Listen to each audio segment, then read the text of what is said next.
Padre, en el nombre de Jesús, Señor, te damos gracias por tu amor, por tu misericordia, por tu presencia en nuestras vidas. Gracias, Señor, por el privilegio que nos das de poder estar juntos una vez más como pueblo tuyo, como hermanos delante de ti. Te pido, Señor, que en esta noche, como siempre lo hacemos, nos permitas estudiar tu palabra, pero que sea tu Espíritu Santo, mi Dios, el que nos revele, como siempre, tu voluntad. No queremos, Señor, palabra humana, no queremos, Señor, la voz solamente a nivel de lo humano. Queremos, Señor, que tú nos reveles lo sobrenatural para cada uno de nosotros. En el nombre de Jesús. Amén, amén y amén. Hay un versículo que hemos estado revisando y lo vamos a estar revisando seguramente muchas veces más porque es parte de lo que este año vamos a meditar. Queremos llegar a la concepción, a la claridad de la libertad gloriosa de los hijos de Dios. Y dice entonces en Juan capítulo 8, en el verso 31 y 32, vamos a compartirlo. Y entonces dice Jesús a los judíos que habían creído en él. Esta parte siempre, aunque no es lo que voy a predicar, pero siempre me llama mucho la atención, porque cuando nosotros decimos de alguna manera que la iglesia primitiva estaba teniendo una cierta actitud, muchas veces entre los cristianos y pues nos sucede mucho de repente en la iglesia evangélica, que se nos olvida que esos primeros cristianos, la iglesia primitiva, como la llamamos, pues eran judíos que habían creído en Jesús, o sea, judíos mesiánicos. Eh, Nosotros somos una iglesia gentil, independientemente de si algunos podamos tener un cierto ascendiente judío, pero no estamos siguiendo la ley, no estamos siguiendo la Torá, no estamos siguiendo la ley mosaica, estamos caminando como la iglesia de Jerusalén después de su primer concilio estableció, con verdades fundamentales, elementales, pero no estamos siguiendo todos los artículos de la ley. Entonces Jesús le está diciendo a estos judíos mesiánicos, los judíos que habían creído en él, y les dice, si ustedes permanecen en mi palabra, serán verdaderamente mis discípulos, conocerán la verdad y la verdad los hará libres. Y entonces hemos dicho desde hace tiempo ya que esta palabra permanecer implica el acto de estar sobre, o sea, mantenerse en la palabra de Dios, y que ese mantenerse en la palabra de Dios, en el hebreo, cuando nosotros lo revisamos, en la idea profunda de Habacuc 2:4, cuando dice que el justo por la fe vivirá, la palabra fe es la palabra emuná, que significa precisamente mantenerse firme en algo, establecerse en algo.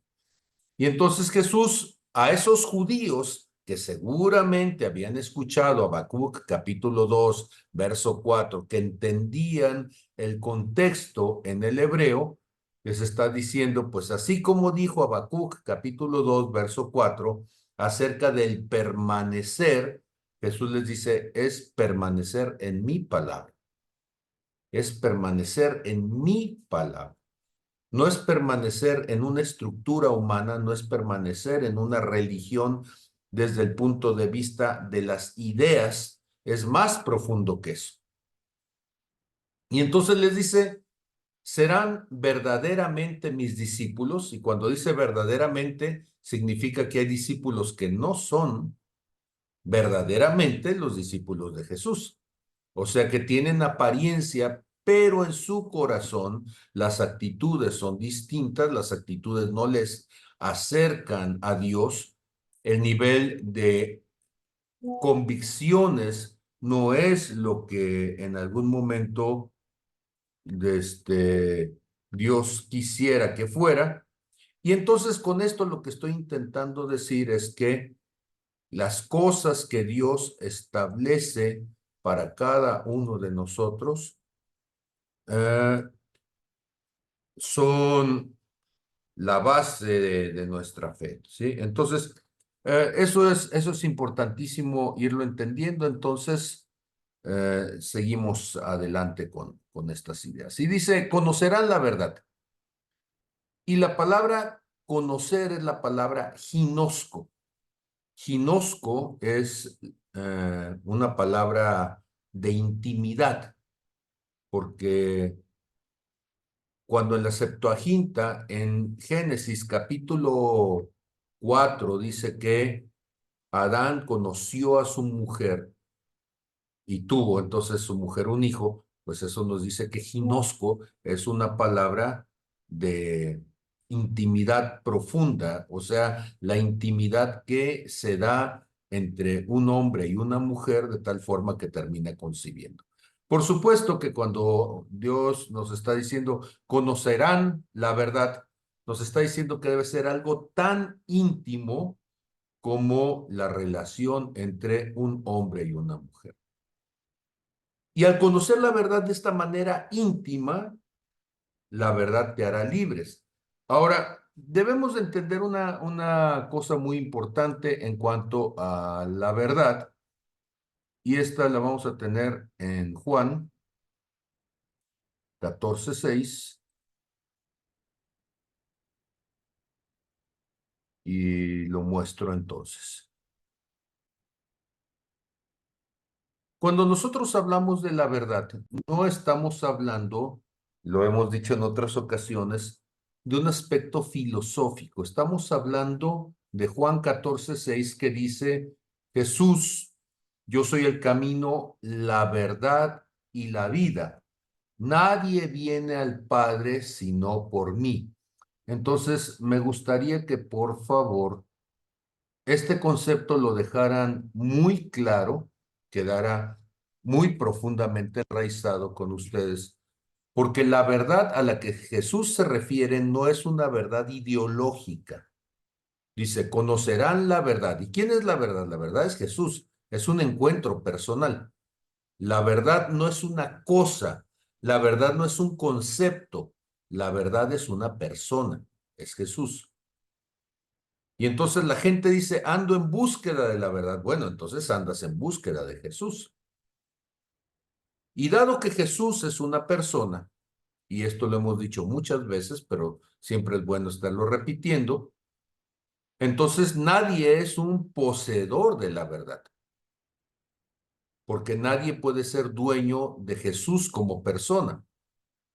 Y siempre lo digo de esta manera, en todo caso, si hay una relación de posesión, debería ser al revés. O sea, Jesús es mi dueño, no yo soy el dueño de Jesús. Yo soy propiedad de él porque, número uno, es el Altísimo, es el Señor, es el Rey de Reyes, Señor de Señores, pero número dos, compró mi vida con su sangre, entonces ha pagado por mí. Por tanto, él es el dueño de mi vida, la verdad es la dueña de mi vida y no yo quien pretende ser dueño de la verdad. Y eso es fundamental porque de repente hay gente que se siente que es la depositaria de la verdad, la única poseedora de la razón, quien tiene la brújula del entendimiento, quien tiene el copyright, ¿sí? Los derechos reservados y piensa que él es, porque sabe tres, cuatro cosas de esta vida, ya se siente que es entonces el poseedor de toda la razón. Y bueno, quiero decirlo, están equivocados porque Jesús, siendo el Dios eterno, nos es imposible, humanamente hablando, en el poco espacio, en el lapso minúsculo que es nuestra vida, conocerlo en su plenitud. Necesitamos una eternidad para acercarnos paso a paso a Él. Y aunque le vamos conociendo y hay muchas cosas que sabemos de Él, lo cierto es que siempre hay un espacio de oportunidad para conocerle más. Entonces, cuando decimos Jesús es el camino, la verdad y la vida, y nadie viene al Padre si no es a través de mí o si no es por mí, entonces lo que estamos insistiendo es sobre esta idea fundamental. Y entonces regresamos a Juan 8:32, pero es importantísimo que sigamos adelante unos versículos más. Dice, conocerán la verdad y la verdad los hará libre. Me voy a ir hasta el verso 36 para decir esto. Así que si el Hijo los libertare, seréis verdaderamente libres. Y con esto, ¿qué es lo que estoy insistiendo? Lo que estoy insistiendo es que, tal como dijimos en el verso 32, si la verdad nos hace libres, ¿qué es lo que nos liberta? ¿Nos liberta el concepto de verdad o nos liberta la persona que es la verdad? Insisto entonces en esto porque quien da la respuesta es el verso 36 al decir, si el Hijo os libertare, seréis verdaderamente libres. Insistiendo entonces en que la verdad no es conceptual, la verdad es una persona que en su relación conmigo, en una relación personal, trae entonces elementos que vienen a traer la libertad. Él trajo la libertad por su muerte, trajo la libertad a precio de sangre, pero además en mi cambio de manera de pensar a través de la relación con él, soy hecho libre, soy desatado espiritualmente, soy transformado en mi manera de pensar, y eso también es una libertad, y soy sanado de las enfermedades en mi cuerpo, y eso también es una libertad. Pero aquí hay una palabra que es interesante, porque en el verso 33 los judíos van a decir algo que incluso hasta se antoja soberbio. ¿Qué es lo que van a decir? Ellos le responden, linaje de Abraham somos y jamás hemos sido esclavos de nadie. ¿Cómo dices tú, seréis libres? Bueno, la primera cosa es que acusan de una muy mala memoria, porque los judíos fueron esclavos en Egipto y Dios los tuvo que sacar por mano poderosa con Moisés como líder. Pero además fueron esclavos muchas veces de los madianitas y Dios tuvo que levantar jueces, entre ellos algunos inclusive muy apasionados, muy carnales, por decirlo sanamente, como Sansón. Sí, pero fueron esclavos de madianitas, de filisteos y de todas las tribus que estaban por allí en esta tierra prometida. Más adelante ellos serán esclavos una vez más de los babilónicos y de los sirios. En algún momento fueron esclavos también en tiempos de Jesús de los romanos, porque eran una nación que había sido conquistada o juzgada. Entonces, la primera cosa que vemos ahí en Juan 8:33 es la enorme soberbia para no reconocer las largas etapas en donde el pueblo de Israel había sido esclavo una y otra vez de las naciones de la tierra. Pero entonces, ¿qué significa ser esclavos? Para poder entender libertad, entonces tendríamos que entender la palabra esclavitud. Y esta palabra esclavitud a la cual nos vamos a estar refiriendo, en el griego es la palabra doulos. Solamente para que quede claro aquí, Juan 8:33, la revisamos en el griego y entonces nos va a decir, somos esclavos, ¿sí? Y dice esclavos douleu, ¿sí? De doulos, que significa siervo, alguien que ha sido sometido a servidumbre, alguien que ha sido sometido a esclavitud. Y entonces esta noche yo quisiera pedirles que me permitieran que reflexionáramos juntos sobre la esclavitud para poder entender entonces las dimensiones de libertad. La primera cosa que me gustaría decir es que el concepto de esclavitud es un concepto que ha ido transformándose a lo largo de la historia de la humanidad. Y entonces, como concepto evolutivo, pues necesitaríamos entender que va abarcando distintas dimensiones, múltiples dimensiones de la condición de la relación humana, que por supuesto parte de una esclavitud física, de un empoderamiento físico de un ser humano sobre otro, hasta formas más abstractas de esclavitud, y ahorita vamos a tratar de poner esto entonces en equilibrio, refiriéndonos a esclavitud, por ejemplo, a ideologías, esclavitud, por ejemplo, a cuestiones de pasiones personales, a esclavitud, a sistemas de gobierno, de producción, y si alguien identifica con esto alguna palabra de Marx, incluso mucho de esta postura del materialismo histórico, trata de esta relación entre el que toma poder sobre otro y el que ha sido esclavizado, y estas relaciones entre el amo y el esclavo, entre el que se posee a otro y el que es poseído, son fundamentales para entender muchas de las formas de producción, ¿sí? Cuando menos desde esta perspectiva del materialismo histórico. Pero yo quisiera llevarlo más allá. Y yo quisiera proponerles que la esclavitud se va a referir entonces al acto de poseer y de controlar a otra persona como si fuese una propiedad. O sea, me apropio del otro, me convierto en dueño del otro, privándole de la libertad de elección, de la libertad de decisión, ¿verdad? Sometiéndola por la fuerza o sometiéndola por la opresión a la voluntad del otro, al que vamos a llamar esclavista momentáneamente. Y entonces, ¿dónde podríamos encontrar eso? Pues tristemente lo podemos encontrar en casi toda la historia de la humanidad. ¿Por qué? Porque aún en sociedades como la nuestra, donde nos sentimos hiperavanzados, hiperevolucionados, híjole, la última coca del desierto, bueno, pues aún así, la esclavitud desde el punto de vista conceptual la podemos percibir en la relación de un hombre que se siente dueño de su esposa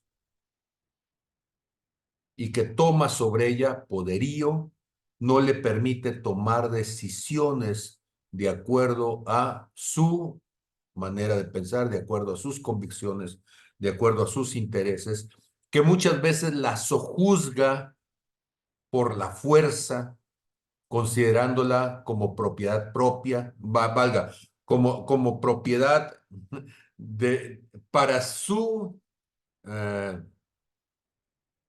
gozo, placer, convirtiéndola en un satélite artificial de sus intereses. Bueno, no, es un tema que me encrispa y hasta se me va la atención con ello. Y entonces tenemos esclavitud doméstica. Tenemos esclavitud, por supuesto, gubernamental por las armas, en donde se obliga entonces a la gente a aceptar un sistema económico, y el que no esté de acuerdo, como en el caso de los alemanes de Oriente que querían escapar y pues los mataban, o en el caso de la Revolución Roja en China, que todo aquel que no pensara de acuerdo a ese modelo de pensamiento era enemigo de la patria y terminaban puestos en lugares para trabajos forzados y los acababan también. O podríamos pensar en una esclavitud espiritual. Ah, caray. Pues sí, en la iglesia, tristemente, aún en el cuerpo de Cristo, tenemos gente que más que ser pastores son esclavistas. Y entonces se apropian de las personas, se apropian de las voluntades, de las propiedades, de las capacidades de otros y bajo el supuesto de estar sirviendo a una visión de Dios, los cosifican, o sea, los tratan como cosas en lugar de como personas y los obligan a negarse a sí mismos para entonces servir a los intereses de quien está en el liderazgo. Ahora, ¿por qué es tan importante el tema? Porque desgraciadamente la esclavitud le pone impedimento al ser humano para acercarse a Dios. Bueno, eso fue lo que le dijo Moisés a Faraón, ¿verdad? Deja ir a mi pueblo a que tenga su encuentro personal en el desierto con Dios. Y muchas veces la gente que se ha empoderado de otros, igual que lo hizo Faraón, no quiere dejar ir al pueblo en búsqueda de Dios y adorar. Y hay esposos que son faraones, hay gobernantes que son faraones, decíamos, hay pastores que son faraones, hay padres de familia que son faraones con sus hijos, y bueno, pues eso es una cuestión terrible. En la Biblia, pues vamos a tener prácticas de esclavitud, ¿sí? Y se va a mencionar a los egipcios, a los babilónicos, a los persas, a los griegos, a los romanos, ¿sí? A los madianitas, a los filisteos, etcétera. O sea, tenemos un montón de ejemplos bíblicos e históricos para hablar de eso. Podemos pensar en la esclavitud, aún entre cristianos, con la trata transatlántica de esclavos africanos traídos a filo de espada como animales en condiciones horrendas, donde morían a veces hasta 3/4 partes de los que habían sido capturados, ¿sí? Y los que llegaban, pues no llegaban con mejor suerte, iban a ser lastimados, vejados, violados o violadas toda su vida, ¿sí? Actualmente en México también tenemos formas contemporáneas ingratas de trabajo forzado, donde a personas con promesas de trabajo, algunos de ellos se les invita para ir a otro país y terminan prostituidos o prostituidas, donde terminan siendo sicarios, gatilleros bajo amenaza, donde se les trata como esclavos y donde se les trata en condiciones deplorables, ¿sí? Y como decía, no solamente entonces es un aspecto físico, es un aspecto que debe ser entendido principalmente desde el punto de vista espiritual. Y entonces, desde este punto de vista, la esclavitud se va a usar en la Biblia y lo usamos en lo espiritual como una metáfora para describir esta condición humana bajo el dominio de una fuerza externa, cuando es un ser humano, una fuerza interna, cuando es pecado, cuando es algo demoníaco, ¿sí? Y que va a limitar la libertad del individuo, que va a limitar la autodeterminación. Entonces, ojo con esto. Todo aquello que no permite que una persona pueda tomar decisiones libremente es vinculado en la Biblia, es asociado con una forma de esclavitud. Y entonces, en el contexto bíblico, pues la esclavitud, en el Antiguo Testamento, la esclavitud física, sí, pero en el Nuevo Testamento vamos a hablar de la esclavitud al pecado, va a ser un tema recurrente que va a simbolizar la incapacidad del ser humano para liberarse de sus inclinaciones pecaminosas sin la intervención divina. Dios necesita hacer algo. Y entonces nos va a dar eso aspectos psicológicos, emocionales, donde podemos hablar de pasiones, podemos hablar de vicios, podemos hablar, como decíamos, de ideologías donde personas tiránicas ejercen control sobre la voluntad individual, ¿sí? Y entonces, tanto en lo físico como en lo espiritual, en lo natural, el cristianismo debe de adoptar una postura de una lucha por la libertad por la dignidad y por la autodeterminación. ¿Qué implica decir por la libertad? Por la libertad significa entonces la capacidad de poder tomar libremente decisiones que le permitan incluso tomar malas decisiones para alejarse de Dios. Esa es libertad. O sea, nosotros no vemos que Dios en ningún momento le quita al ser humano la capacidad de decidir. El ser humano siempre puede decidir. Ahora, ¿por qué es importante la libertad de decisión desde el punto de vista de la presencia de Dios como juez en el último de los días? Porque únicamente una persona puede ser responsabilizada de las consecuencias de sus actos si esos actos fueron decididos en libertad.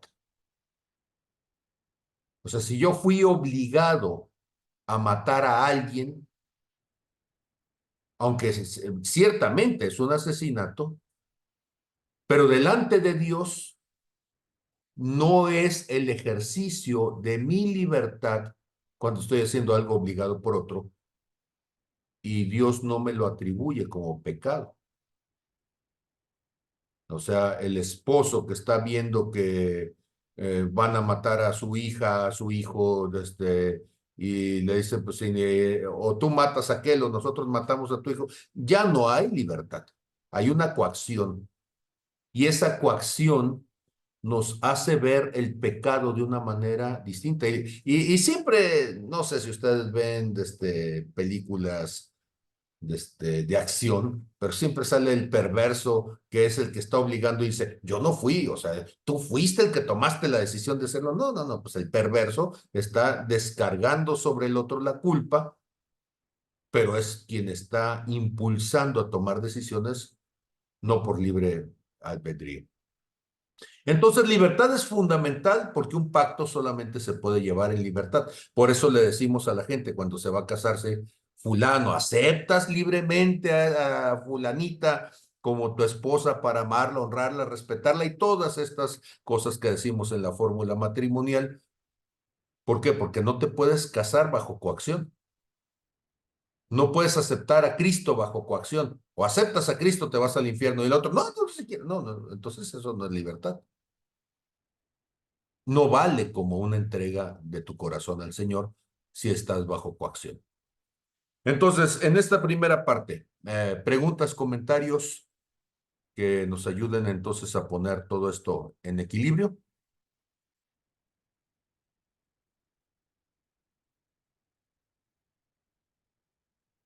Todo en santa paz. Ok, no traigo mi grillo, pero les voy a creer. Sí, Eh, pastor, está muy adelante, claro. Fer, adelante. A ver, primero Romy, te escuchamos, Romy. ¿Se me escucha bien? Sí, adelante. Y le digo que está muy claro lo, lo que está explicando sobre la libertad y sobre que tenemos nosotros, que Dios nos dio esa capacidad, ¿no? Para decidir y que Dios no nos impone las cosas.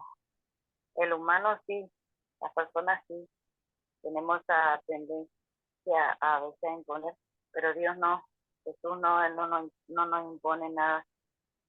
Y lo que me llamaba poderosamente la atención que había dicho, que la intimidad, o sea, la comparaba con la intimidad tan profunda como tiene un matrimonio con Cristo, o sea, la comparaba usted y me llamaba la atención de esa comparación, y es así, esa es la intimidad, la relación que Dios quiere que nosotros lleguemos a tener con Él. Y cuando tenemos esas relaciones como que nos vemos nosotros en el espejo y Dios nos puede mostrar lo que nosotros tenemos que seguir trabajando nosotros, porque al estar con Él podemos vernos, podemos tener esa convicción y bueno, es muy bueno lo que trae esta noche usted para enseñarnos. Gracias, Romy. Gracias. Querido Fer, tenías algo que aportar. Te escuchamos.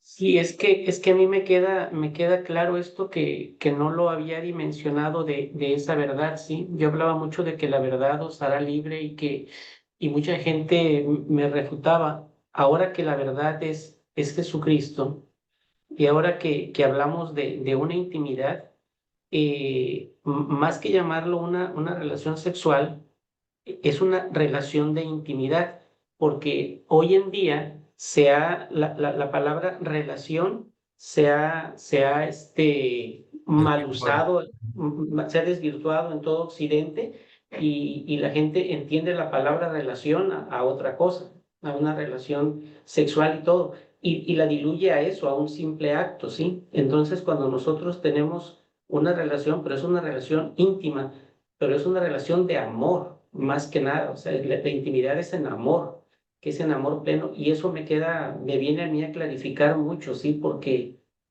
esa es la verdadera verdad, ¿sí? Ese es el verdadero regalo de Jesucristo. Ahora sí me queda más claro que una ropa blanca blanqueada con rosa blanco, doña Blanca. Ahora, nada más para apuntalar todavía más lo que dice mi querido doctor Fernando del Rey. El asunto de las relaciones íntimas, relación íntima no quiere decir relación sexual, ¿sí? Porque los perros tienen relaciones sexuales y eso no implica intimidad, ¿sí? Una relación íntima es una relación profunda entre dos seres humanos. Es lo que llamaríamos comúnmente una amistad. Una amistad profunda. Yo puedo tener, de hecho, aquí tengo a mi querido Fernando y tenemos una amistad profunda. Hablamos de cosas que no se hablan con mucha gente, abrimos nuestros corazones, nos comunicamos más allá de solamente las palabras, aportamos uno en la vida del otro y jamás hemos tenido ni tendremos un contacto de carácter físico, ¿sí? O sea, en el sentido sexual. Entonces, cuando nosotros estamos hablando de ginosco, la Biblia, claro, que habla de Adán con Eva en ese ginosco como intimidad profunda, pero nosotros lo tenemos que llevar en este contexto simbólico de las relaciones de amistad, de un amor puro, no platónico, porque la gente dice eso en su ignorancia, ¿sí? Un amor puro de amistad, de hermandad, que nos transforma, que nos convierte, nos transporta a una dimensión más profunda. Y entonces, si hemos entendido esto, ahora quiero pedirles que vayamos juntos a Romanos 6:16. Y este va a ser un versículo que hay que estudiarlo mucho y vamos a darle esta noche una primera entrada, pero a lo largo de este tiempo vamos a estar entrando una y otra vez a Romanos 6:16 hasta el 23. Y dice entonces, ¿no saben que si se someten a alguien como esclavos para obedecerle, son esclavos de aquel a quien obedecen? Sea del pecado para muerte o sea de la obediencia para justicia. Pero gracias a Dios, que aunque eran esclavos del pecado, han obedecido de corazón a aquella forma de doctrina a la cual fueron entregados y libertados del pecado vinieron a ser siervos de la justicia. Hablo como humano, por su humana debilidad. Así que, para iniquidad, presentaron sus miembros para servir a la inmundicia y a la iniquidad. ¿Sí? Así ahora, para santificación, presenten sus miembros para servir a la justicia. Porque cuando eran esclavos del pecado, eran libres acerca de la justicia. Pero ¿qué fruto tenían de aquellas cosas de las cuales ahora se avergüenzan? Porque el fin de ellas es muerte. Mas ahora que ya han sido libertados del pecado y hechos siervos de Dios, tienen por fruto suyo la santificación y como fin la vida eterna, porque la paga del pecado es muerte, más la dádiva, la recompensa de Dios es vida eterna en Cristo Jesús, Señor nuestro. Muy bien, Este pasaje vamos a estarlo expulgando poco a poco y esta noche queremos mostrar algunas cosas a partir del 6:16. La primera cosa, el apóstol Pablo va a comenzar entonces aquí a decirnos algo como si fuera una verdad de todos conocida. O sea, que todo mundo la entiende. Y bueno, vamos a ver si de veras todo el mundo la entiende, ¿sí? Y él dice, ¿acaso no saben, acaso no se dan cuenta que si tú te sometes a alguien como esclavo para obedecerle, vas a ser esclavo de lo que obedeces? A ver, dicho otra vez, si la obediencia entonces implica adherirse, seguir las directrices, seguir los mandatos, seguir los principios, seguir las opiniones de algo que influye o determina tu toma de decisiones, tus acciones. A ver, déjenme volverlo a desarmar y decir, ¿cuántos de ustedes toman decisiones? Pues me van a decir, todos tomamos decisiones. Mi pregunta es, ¿qué es lo que te motiva a tomar una decisión? O sea, cuando tú tomas una decisión, lo haces adhiriéndote, sujetándote a algo. Hay algo que motiva que tú tomes tu decisión en una cierta manera. O sea, estás obedeciendo, te estás sometiendo, estás siguiendo un principio que influye o determina tu manera de decidir o tu forma de actuar. A eso le vamos a llamar obediencia. Y entonces resulta que la obediencia se convierte en un acto más cotidiano de lo que pensamos, pero al mismo tiempo más abstracto, porque no solamente obedeces personas. Vamos a suponer, una persona está enojada, ¿sí? No comió a tiempo, típico de los hombres, ¿verdad? No comiste en tus horas y llegas con hambre y llegas enojado. Y como llegas enojado porque tienes hambre, tienes una mala actitud hacia tu esposa. Y ya después comes y ya andas muy contento, pero ya lastimaste a la esposa. La pregunta es, ¿por qué te enojaste? Te acabo de decir, bueno, pues porque tenías hambre. ¿Por qué le gritaste? Pues porque tenías hambre. Ah, entonces resulta que tú estás obedeciendo al hambre para que a partir de ese hambre es la excusa, es el pretexto por el cual tú estás teniendo una mala decisión. O sea, tú le obedeces al hambre. O tú le obedeces al sueño cuando por sueño los chiquillos están llore y llore que se quieren dormir y no pueden. Y entonces lo que está motivando su llanto, están obedeciendo, están sometiéndose para que sus acciones estén controladas por el sueño, por el hambre, por la tristeza, por la depresión, por la ambición, por la avaricia. ¿Por qué cosa? ¿Me estoy explicando lo que intento decir? Obediencia no es un asunto a una persona. Obediencia no es lo que pasa con el de afuera. Obediencia es aquello que te sirve como elemento de toma de decisión. Eso es lo que tú estás obedeciendo, ¿sí? Y lo que nos está diciendo el apóstol Pablo es que tú te conviertes en esclavo de lo que obedeces. Y entonces la gente dice, no, es que yo soy libre. ¿De veras eres libre? Si alguien te da la contra, te enojas. ¿Eres libre entonces de tu soberbia? No, porque no puedes aceptar que alguien piense distinto que tú, como si tú fueras el único depositario de la verdad. Aconsejas a una persona y no hace lo que tú le dijiste y te enojas porque no te obedeció. Entonces no eres libre de la manipulación, del control. Eres un controlador, eres un hechicero, ¿sí? Y te molesta que la gente no quiera ser hechizada por ti. Te gusta una muchacha y en tu deseo, en tu lujuria la tratas de enamorar y te dice que no quiere.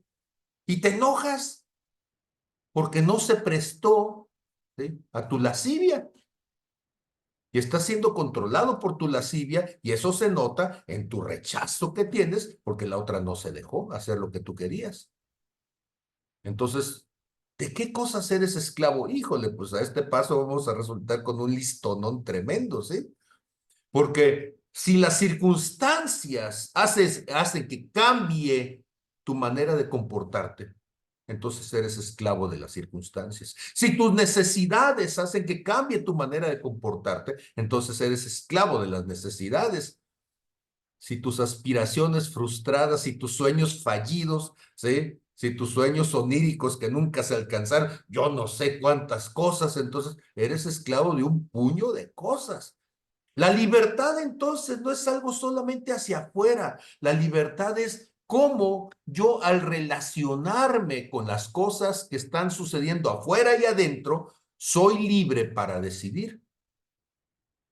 Entonces la libertad no es un intangible, no, la libertad es muy claro, tiene que ver con si yo tomo decisiones basado en convicciones puras o estoy tomando decisiones a partir de todas aquellas cosas que ya lo dije, que son directrices, mandatos, principios, ideas, intereses, sentimientos, cualquier cosa que determine mi decisión y por tanto mi acción.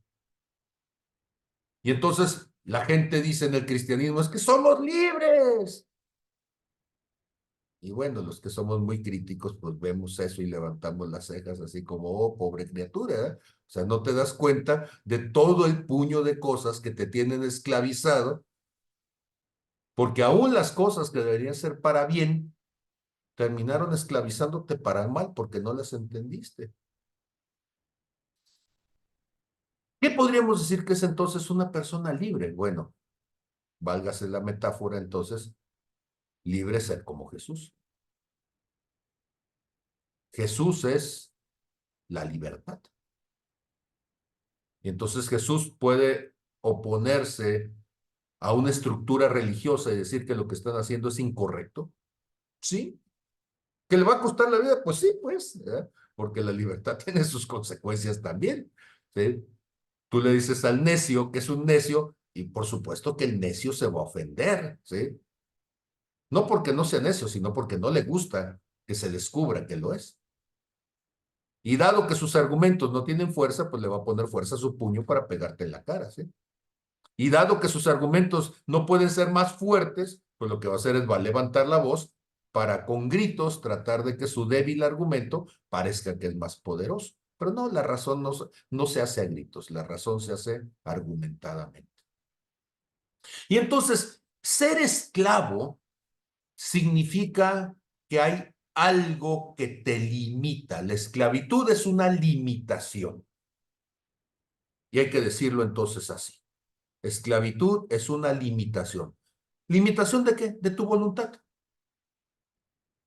Todo aquello que limita tu voluntad es una esclavitud.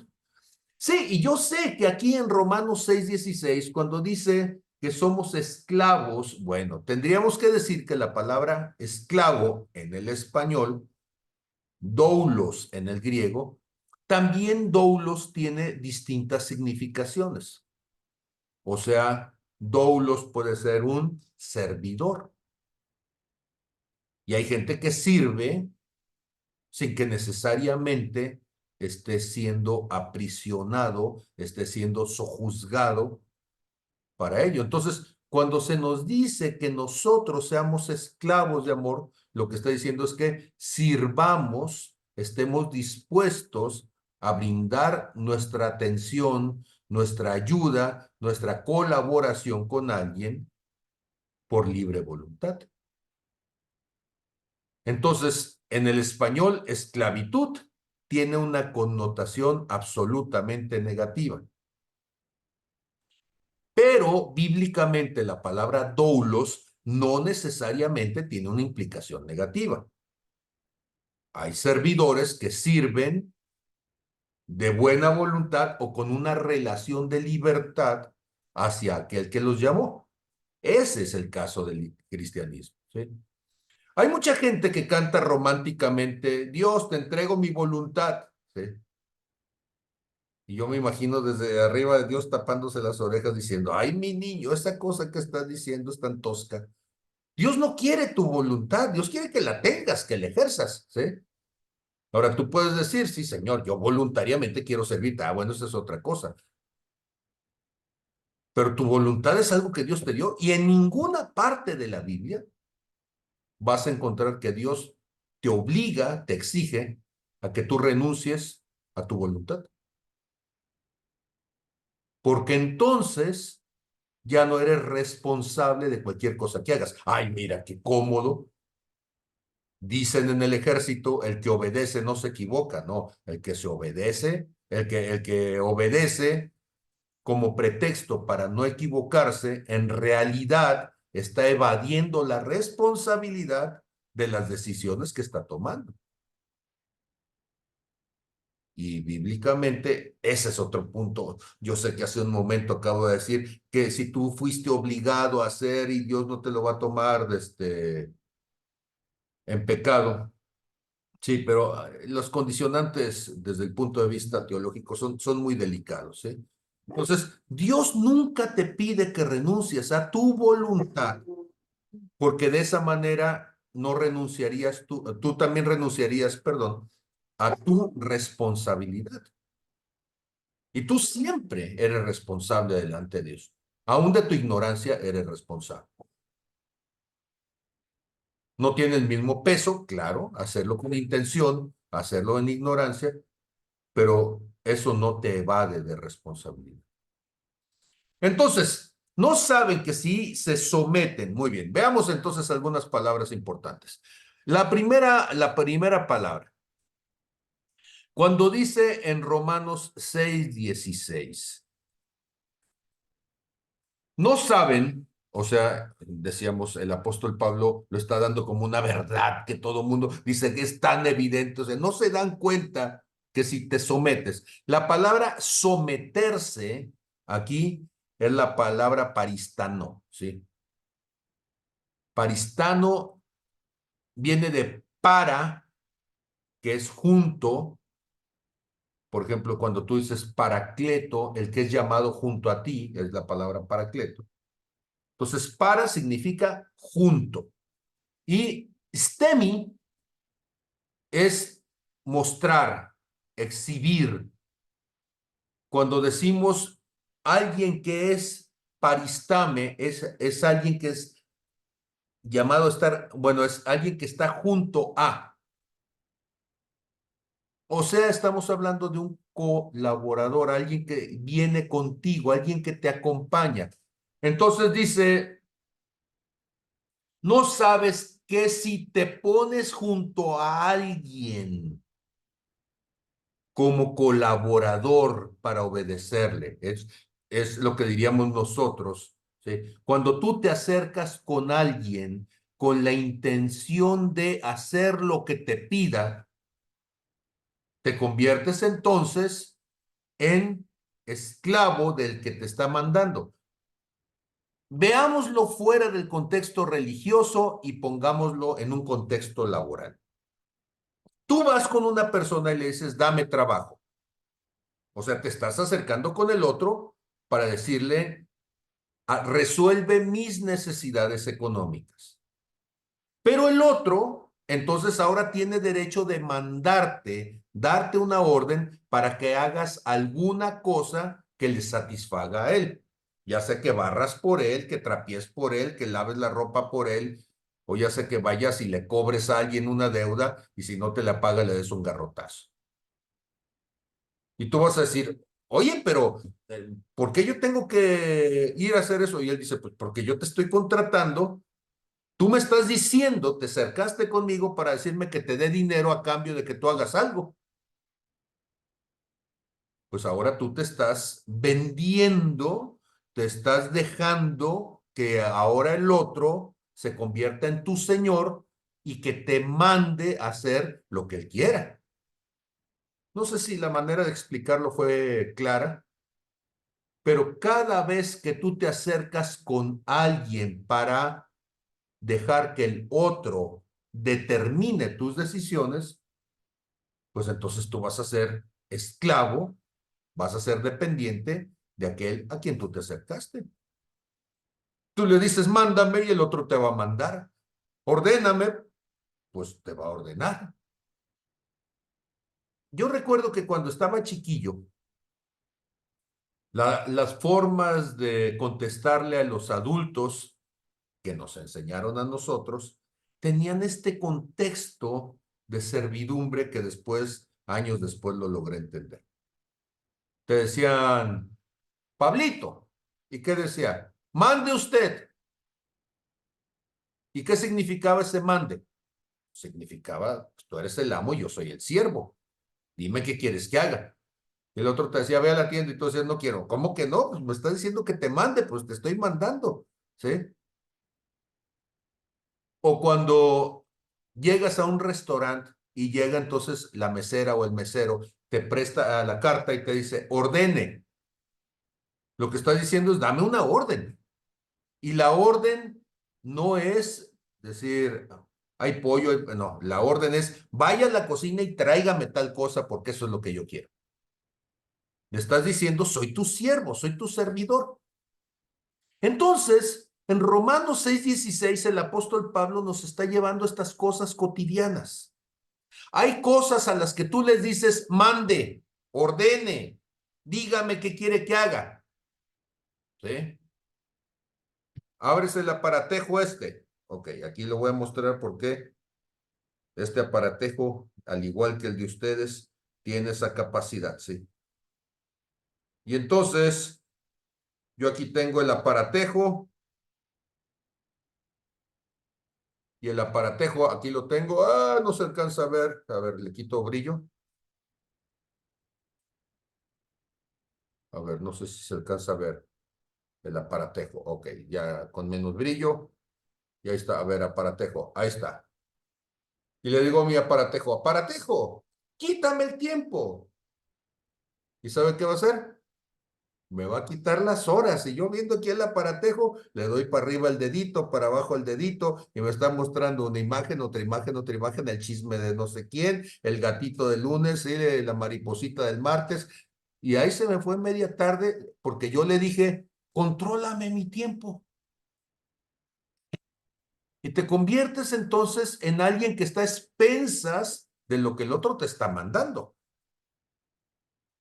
Te paras frente al televisor, lo prendes y le dices, distráeme. Y tanto te distrajo que se te fue toda la tarde y ni cuenta te diste. Y tú dices, ay, no sé qué hice. Pues te distraje. O sea, ¿tú querías que te distrajera? Te distraje. Te metes a la página de pornografía y dices, excítame. Y pues te excita. Y tú estás respondiendo al otro, está controlando tu estado anímico, está controlando tu reacción. Le estás diciendo, mándame. Ahora, ok, una vez más, otra metáfora. ¿Qué es un esclavo? Ya dijimos, alguien que obedece, y digo, ¿y qué es una marioneta? Pues una marioneta es una cosa, es un juguete, es un artefacto, un artilugio, como le quieres decir, que obedece al que con su mano tiene los hilos. Y entonces, ¿de quién eres marioneta? Porque hay cosas de las que tú, por tu libre voluntad, además, ni siquiera te obligó nadie, por tu libre voluntad, decidiste convertirte en marioneta. Y la marioneta es controlada por los hilos de alguien más. La marioneta es controlada por los gestos, por el movimiento de manos de alguien más. Y entonces una marioneta es un esclavo de la mano que lo controla. ¿Se va quedando claro? Romanos 6:16. Ahora, yo sé que estoy tomando la primera parte de la acepción negativa y espero después poderla poner en equilibrio la parte final. Pero esta parte negativa, lo que me está diciendo es que hay cosas, hay personas, hay situaciones a las que yo les he dado el poder, la autoridad, la potestad de deformar mi vida, de transformar negativamente mi vida. Y yo reacciono ante la marioneta, ante los dedos, ante lo que hace la otra persona. Y entonces controla mis acciones, controla mis emociones. Yo recuerdo que hubo un momento al inicio de nuestro matrimonio, por cierto, hoy estamos cumpliendo 25 años de casados, y pues feliz aniversario a mi esposa que me ha tolerado, ¿sí?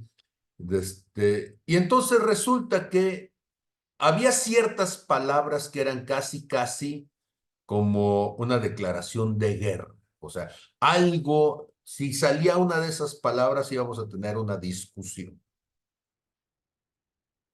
Y este asunto de la marioneta, Dios me lo dijo, ¿sí? Me dijo, es que yo quiero que dejes de ser una marioneta, que cortes los hilos. Y yo dije, Señor, ¿cómo soy una marioneta? Esto es así como los judíos de acá. Sí, Señor, si nunca he sido una marioneta. Sí, ¿cómo no? Dice, mira, nada más te jalan el hilito de, oye, dame dinero y te enervas, ¿sí? Oye, que mi hermano dijo y me enervo, y que si, ¿a dónde vas? Que te enervas, y con quién. Mi esposa era bien celosa. Y bastaba con que yo mencionara el nombre de una persona, mujer, fuera del contexto de mi mamá y mis hermanos, para que entonces la cosa se pusiera terrible, ¿no?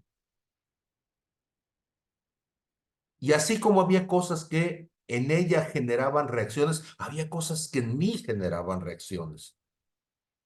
Reacciones incómodas, reacciones molestas, incluso reacciones hasta eh, de matices violentos, ¿no? Molesto de por qué me dijiste y por qué siempre esto y por qué. Y eres una marioneta.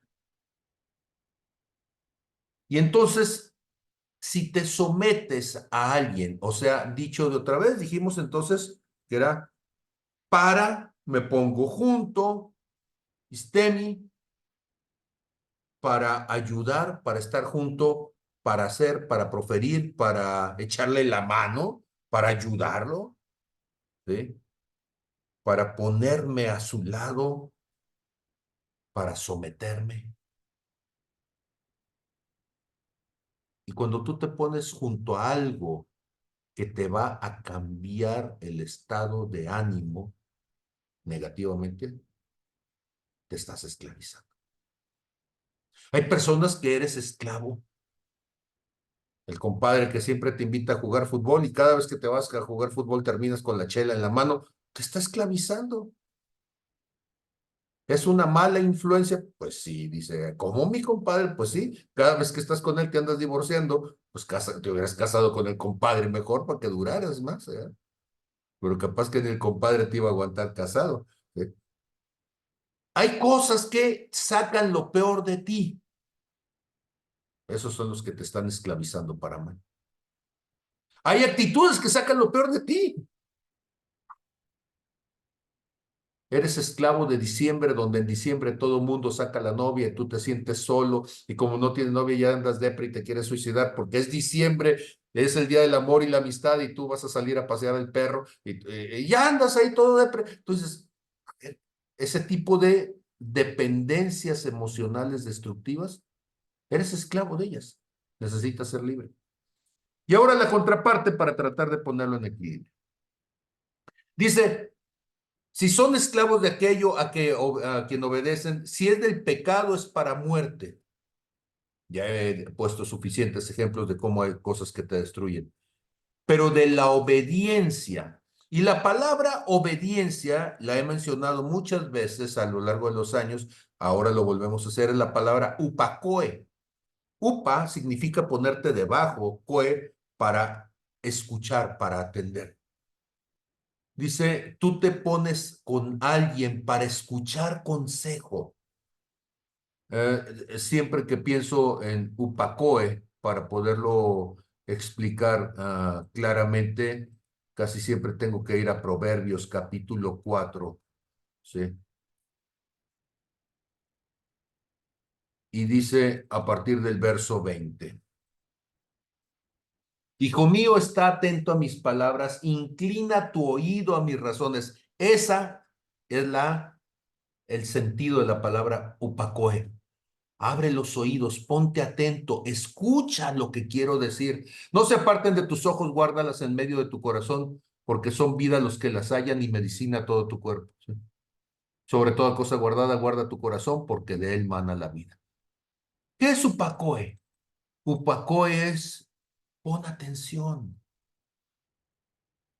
Upacoe no es decir, es que la obediencia, sí, pero nosotros con una historicidad de esclavos dominados por los españoles y con todas estas cosas tan destructivas y nocivas que se quedaron en nuestros corazones, vemos obediencia como el amo que le pega al esclavo. No, obediencia bíblicamente es la actitud de escucha. La actitud es de escucha, ¿sí? Y entonces, cuando nosotros tratamos de entender esta cuestión de la actitud de escucha, debemos de entender lo que hacía María, hermana de Marta y hermana de Lázaro. Llega María, está con Jesús, está a los pies de Jesús. Y entonces llega Marta y le dice, Señor, dile a mi hermana que venga y que me ayude, ¿sí? ¿Y qué le dice Jesús? No, ella escogió la mejor parte. ¿Qué estaba haciendo María? Estaba a los pies de Jesús escuchando, dejándose ser enseñada, dejándose, ¿sí? Que Jesús le diera la revelación, le mostrara las cosas. Ese es su pacoe. Ese es el sentido filológico adecuado de la palabra que tradujeron como obediencia. Entonces, cuando en Romanos 6:16, y regreso ahí a Romanos 6:16, ya me perdí aquí, Romanos 6:16, cuando en Romanos 6:16 entonces nos dice, sea de la obediencia para justicia, o sea, que cuando yo me acerco con alguien, porque eso era lo que decíamos de la palabra paristemi, me acerco con alguien, como se acercó María con Jesús, para escucharle, para poner atención, para ser discipulada, para ser enseñada. Dice, eso va a traer como consecuencia una transformación en justicia. Y nosotros somos justificados al acercarnos a Jesús. Nosotros somos justificados, o sea, ser justificados no significa que Él te dice, sí, pues te perdono, así como cuando tú estabas en la escuela y faltabas 2, 3 días y llegabas con el papelito de que estuviste con el médico y ese era el justificante, significa no te voy a poner falta, ¿no? Pero no estamos hablando de ser justificados así, estamos hablando de ser hechos justos, o sea, que cambias tu condición de enemigo de Dios para convertirte en alguien justo, un amigo de Dios, alguien que vive en la justicia de Dios, alguien que su pecado, su afrenta, su mancha ha sido quitada porque tuviste la actitud correcta de acercarte y ser transformado en esa relación. Eso es lo que es la clave de la libertad de la que estamos queriendo hablar. Pero si no entendemos entonces esta parte, en este sentido que lo estoy diciendo, entonces vamos a pensar en la libertad como la libertad revolucionaria de los balazos y de matar al otro a machetazos, porque entonces de esa manera vamos a ser libres, pero eso no hace libre a nadie, eso nos vuelve esclavos aún de la condenación. Entonces, vuelvo a preguntar, así como pregunté hace rato, vuelvo a preguntar, ¿cómo se está entendiendo esto que estamos diciendo? Ayúdenme con sus participaciones, por favor.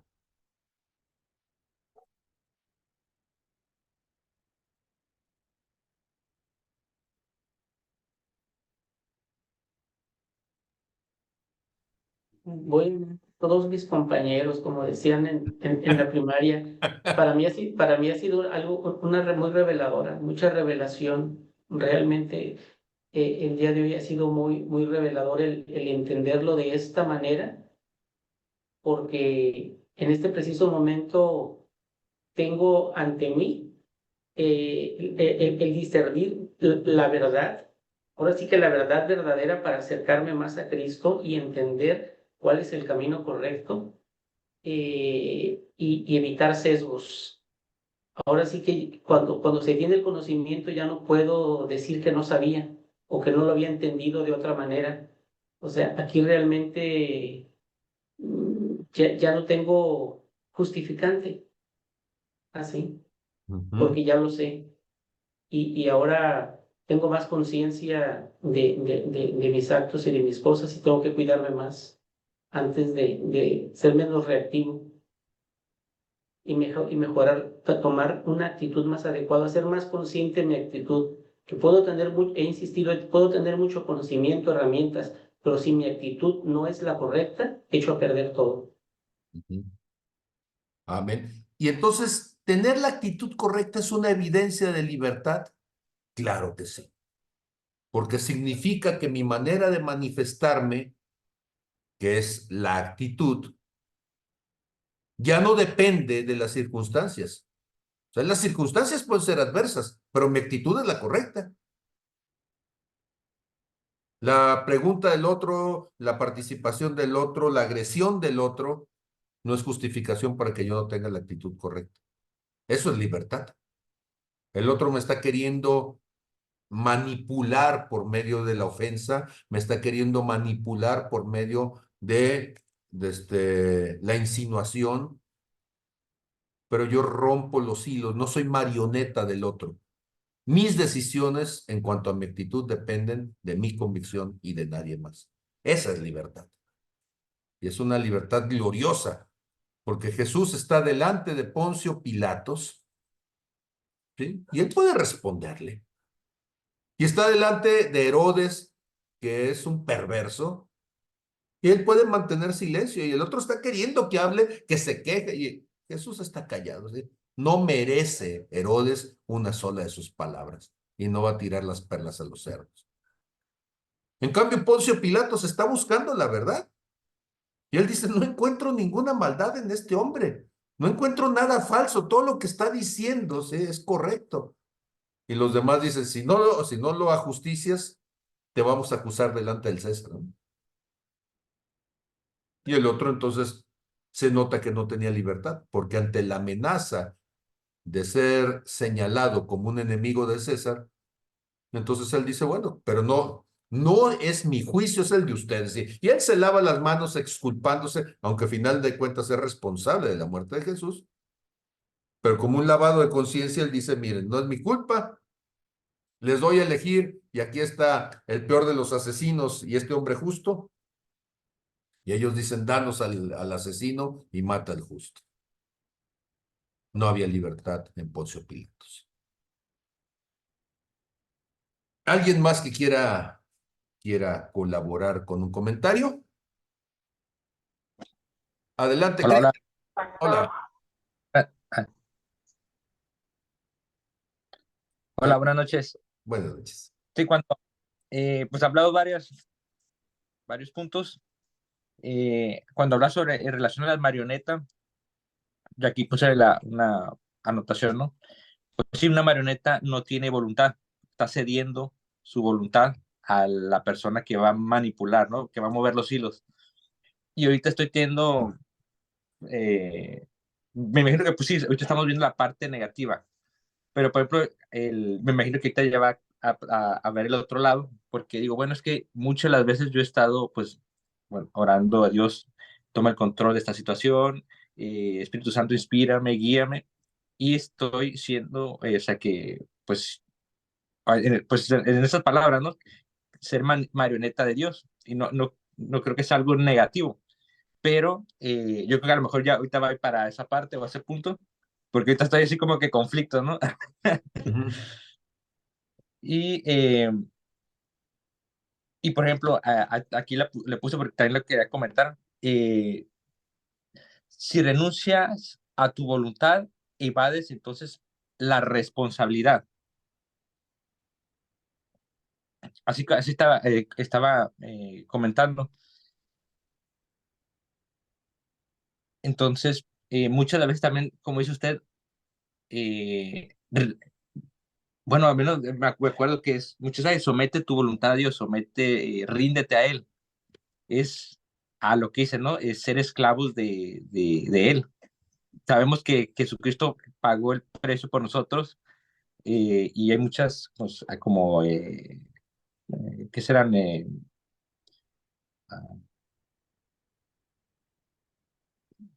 Pues sí, es como ejemplos de cómo se hacían aquellos entonces de ser comprados por un precio para ser esclavos, pertenecer a alguien, y lo toman como ejemplo, ¿no? Que Jesucristo pagó el precio por nosotros, le pertenecemos a Él, somos esclavos de Él. Ujú. Ok, Y, ahora el asunto para ponerlo en equilibrio. ajá, La primera cosa es una palabrita que me gusta mucho en el griego, es la palabra sumergos, que en español, bueno, en latín es colaboradores, ¿sí? Entonces, ergo es trabajo en griego y laborar es trabajar en latín, ¿sí? Entonces, colaboradores significa los que trabajan juntos. Dios no quiere que seamos marionetas, Dios quiere que trabajemos juntamente con Él. Lo voy a decir lo más prudentemente que pueda, pero Dios le dio al ser humano un cerebro maravilloso, increíble, fantástico, ¿sí? Extraordinario, y es un contrasentido para que entonces estúpidamente no lo use. Entonces Dios quiere que pensemos, Dios quiere que razonemos y que nos presentemos nosotros mismos en culto racional significa que yo me convierto con toda conciencia en un colaborador de Dios para aportar con la inteligencia que me dio, con la capacidad que me dio, en trabajar en las respuestas que juntos, Dios y yo, vamos a ir llevando. O sea, cuando Dios te toma, Dios no te convierte en una marioneta para que te lleve y tú de repente abres los ojos y dices, ¿qué hice? Ah, no, pues es que tuviste, hiciste. No, Dios no. O sea, Dios te dice, mira, quiero que hagas esto, te invito a que vayas, le digas, comentes, ¿sí? Pero tú te acuerdas de todo y tú tomas decisiones. Cuando Dios te lleva, cuando Dios te mueve, nunca pierdes el ejercicio de tu voluntad. Dios quiere que lo hagas consciente. Ahora, sí es cierto, ha habido uno o dos momentos y después platico de estas experiencias ingratas, ¿sí? Donde Dios hizo que yo olvidara todo lo que había sucedido en un cierto momento y yo no tengo conciencia de qué pasó. Pues sí, pero ¿en qué condición espiritual andaba yo? Todo enchamucado, y Dios tuvo que agarrarme y casi, casi usarme, ahora sí como marioneta, para ir y hacer algo correcto en medio de situaciones incorrectas que yo estaba haciendo. Pero lo que Dios quiere es que como hijos seamos copartícipes de lo que Él está haciendo. Nos invita a trabajar con Él, nos invita a participar con Él, nos invita a ser parte de sus procesos, de sus planes, y por eso nos explica qué es lo que hay que hacer. Nos da sentido a las cosas. Entonces, somos colaboradores. Y eso implica entonces, bueno, aquí tengo este versículo de 1 Corintios 3:9, porque nosotros somos colaboradores de Dios, ¿sí? Y ustedes son labranza de Dios, edificio de Dios. Dice 2 Corintios capítulo 6, verso 1. Así pues nosotros como colaboradores suyos los exhortamos también a que no reciban en vano las palabras de Dios, ¿sí? Y entonces, cuando nosotros pensamos en colaborar, lo que estamos pensando es en que hacemos la parte de lo que Dios quiere que nos toque. Somos responsables de nuestras actitudes en ese proceso, somos responsables de las palabras que decimos, toda palabra ociosa nos será pues pedido a cuentas de parte de Dios. Las actitudes que tengamos, Dios nos va a decir, no lo hiciste de la manera correcta. Si Moisés no hubiera sido colaborador, si hubiera sido marioneta, ¿por qué Dios le va a recriminar que golpeó la roca? Si soy marioneta, pues, me moviste la mano muy fuerte, Dios, moviste el hilo muy fuerte y por eso le pegué. Sí, pero Dios dice, yo no te dije que la golpearas, yo te dije que le hablaras. Y causa de esa mala actitud, Moisés no pudo entrar a la tierra prometida. ¿Sí? Entonces, es bien importante. Y entonces, me atrevo a decir, y solamente voy a dejar el flechazo y a ver cómo nos va en las siguientes clases, tratando de explicarlo para que quede claro, que esta es una doctrina perversa, el asunto de la negación de la voluntad, porque cosificamos al ser humano. En lugar de hacernos a la imagen de Jesús, nos convertimos ahora en ídolos. ¿Cómo que en ídolos? Sí, los ídolos tienen ojos y no ven, tienen oídos y no oyen, tienen patas y no las usan. Es que soy marioneta, señor. Si tú no me mueves, pues yo no me muevo. Estoy en mi pedestalito y a ver, cuando a ti se te ocurra que yo me quiera mover, pues tú me tienes que moverse. Y si algo no sucedió en mi vida, es tu culpa, Dios. No me moviste. Ahí estaban mis hilitos listos para que tú los movieras. Y Dios dice, no, es que no era así. Tú necesitas acercarte a mí. Tú necesitas llevar a cabo. Tú necesitas poner por obra. Y para eso se ocupa que tú seas autogestivo. Entonces yo decía hace un momento que era importante que los seres humanos fuéramos gente con una capacidad de toma de decisiones, ¿sí? Que fuéramos libres, que fuéramos autogestivos. Y entonces autogestivo va a implicar que yo mismo sea capaz de decirme que lo tengo que hacer. O sea, la autodeterminación no es oponerse a Dios. La autodeterminación es decir, esta es mi responsabilidad y yo lo voy a hacer porque es lo que me toca. ¿Sí? La dignidad implica que reconozco quién soy. Soy un ser humano a la imagen y semejanza de Jesús. Tengo la dignidad de un hijo de Dios. Tengo una autoridad que ha sido investida en mí, exousia. Y no es culpa de Dios el mal uso que yo haga de esa autoridad. O sea, yo tengo que mantener mi dignidad. Tengo que comportarme con la dignidad del llamado que he obtenido, que he recibido.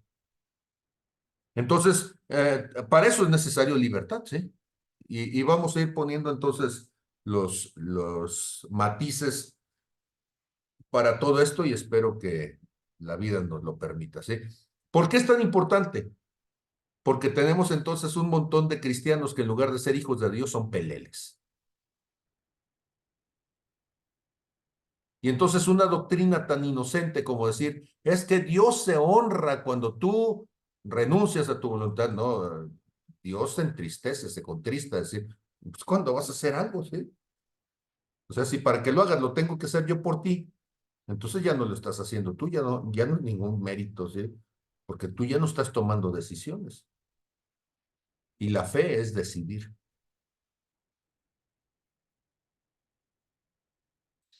Y sin libertad, pues no decides. Entonces espero, no sé si pude ir poniendo en equilibrio esto. Yo sé que en la siguiente clase vamos a darle más espacio a lo que implica la actitud delante de Dios. Esta clase es apenas el inicio de esto que estamos queriendo decir. ¿Sí quedó claro, yo? Sí, ya va quedando un poquito más claro porque sí, como le decía, escuchar como que sí hay que rendir su voluntad a Dios. Y ahorita estaba así como que confuso porque dije, bueno, y te tiene toda, pues, razón, ¿no? No podemos renunciar a la voluntad porque si no, qué vamos a hacer? Ujú. ¿Qué responsabilidades vamos a estar teniendo? Eh, y yo creo que al final, bueno, o si no, de una vez, comentó cuando estaba hablando sobre la libertad, a ver si nos acordamos, que está comentando que la libertad es importante, pero no me acuerdo si dijo para el pacto, o sea, como para algo así había comentado. Sí, si no hay libertad, El pacto es Ajá. impacto, ¿sí? Es una El- condición del pacto. La libertad es una condición para el pacto. Ujú. O sea, vamos a suponer, vas a ir a comprar un carro, pero tú no quieres comprar el carro. Ajá. Y entonces tú estás firmando un contrato que no quieres. Ok. No es legal, ¿sí? Ujú. Tú estás declarando delante de un juez y te Ujú. hacen firmar una declaración de algo que tú no dijiste. Ujú. Si después el juez se da cuenta de que tú fuiste obligado a declarar algo que era Ujú. sin libertad, entonces se vuelve inválida tu declaración Ok, sí. legalmente. Entonces, la libertad es un ingrediente fundamental, tanto así que toda la legalidad de un evento depende precisamente de la libertad del que participa. Y un matrimonio es lo mismo, ¿sí? Una mujer, me quiero casar con ella, pero ella no quiere, va a decir el del registro civil, no te puedes casar con ella, Sí. no hay libertad. ¿Vamos bien hasta ahí? Sí. Muy bien. Y entonces el pacto con Dios, el pacto de fe, es un pacto que se lleva a cabo con la libertad del sujeto. Si no hay libertad, no hay pacto. Fer, ¿tienes el micrófono abierto? Te escucho. Sí, es para Gio, decirte, Gio, que eres bienvenido a la nueva pedagogía cristiana. Es algo que en algún momento salió. ¿Por qué? Porque en el inicio de esta plática el día de hoy hablábamos de esclavitud espiritual y hablábamos de que hay pastores esclavistas, faraones, padres y muchos líderes y todos, ¿sí? Entonces, de pronto estamos en cierta confusión. Entonces, por falta de conocimiento, mi pueblo perece o pereció o perecerá. El punto es que ser libre es ser como Jesús. Y aquí la invitación es a estudiar, estudiar, estudiar, para que cuando alguien te diga las dudas que tú tenías, tengas, ahora sí, de machetito, dos, tres repasadas a la escritura, y ya no vas a ser víctima de alguien que se sabe un versículo de memoria, pero no te lo lee completo, ¿sí? Te lee nada más una parte que te pone en desventaja, pero cuando tú te sabes el capítulo completo, le dices, no, espérame, no quiere decir eso, quiere decir esto otro. Y ya hablaremos de que me van a poner un corazón nuevo, ¿no? Que es algo que se entra en confusión, lo que la gente está esperando que le hagan un corazón nuevo, cuando el corazón nuevo lo tienes que hacer tú. Y viene más abajo en la escritura. Entonces, la nueva pedagogía cristiana nos está llevando a esa parte de crecimiento, a esa parte de entendimiento. Así lo vivo yo, te lo comparto como algo muy personal de que a mí me ha hecho ser una persona diferente. Y veo jóvenes y me entusiasmo y te transmito ese entusiasmo solamente. Gracias. Muy bien, gracias, Fer. Muy bien. Entonces, ya andamos cerca de, bueno, ya son las 10 de la noche, ya son las 3 de la mañana en Argentina, bueno, 2 de la mañana en Argentina, y como de repente mi cansancio está casi argentino, ¿sí? Mira, que ya se me acabaron las fuerzas, entonces lo vamos a dejar aquí. Y ha sido, como siempre, un privilegio poder estar con ustedes. Ustedes son el pretexto perfecto de parte de Dios para estar escarbando en la Escritura. Gracias por estar, por acompañarnos en estas locuras teológicas y espero que sea de bendición, no solamente para ustedes, sino para los que ustedes les van a contar de todas estas cosas. Entonces, bendiciones y gracias. Dios los bendiga a todos. Gracias, Gracias, hermano. gracias, pastor. Dios los bendiga. Gracias, Romy. Saludos hasta Argentina. Bendiciones a todos. Bye. Igualmente, saludos.